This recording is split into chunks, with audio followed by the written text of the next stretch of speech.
Mobility Corrections Part 2. So we talked this week about how to assess your ankle joint mobility range using our wall or our foam roller test.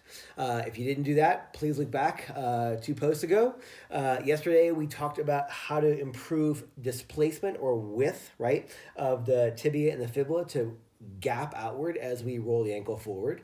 And the next thing we have to talk about today is how to restore the roll and glide, what's called the talus, okay? So I'll show you 2 variations on this today.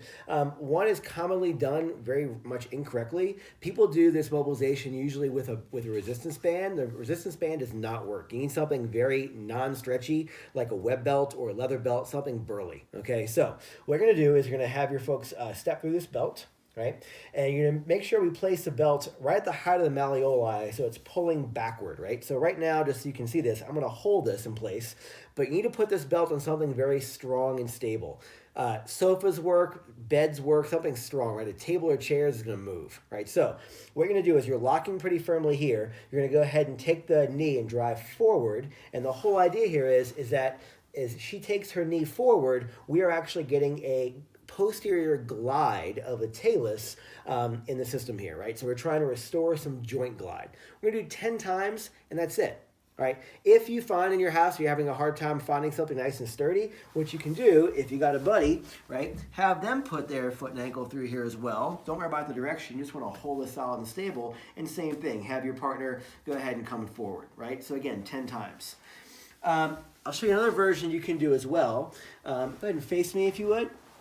So this is one you may require a little bit of expertise and landmarks with, but what you can do is you can actually take your thumbs and stick them directly on the talus itself. So what you're gonna do, if you wanna test this, you can have your partner go ahead and come forward and you'll find a little almost gap that your thumbs fall into.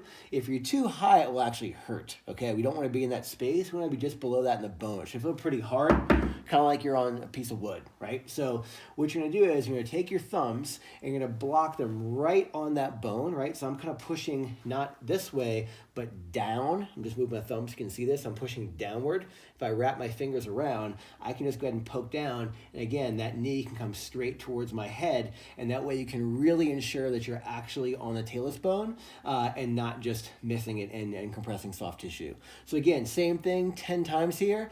After you do this one and the other distal Tib-Fib mob we did yesterday, go ahead and reassess, right? So the whole idea is we're trying to restore joint mobility, not calf tightness. That's a different discussion.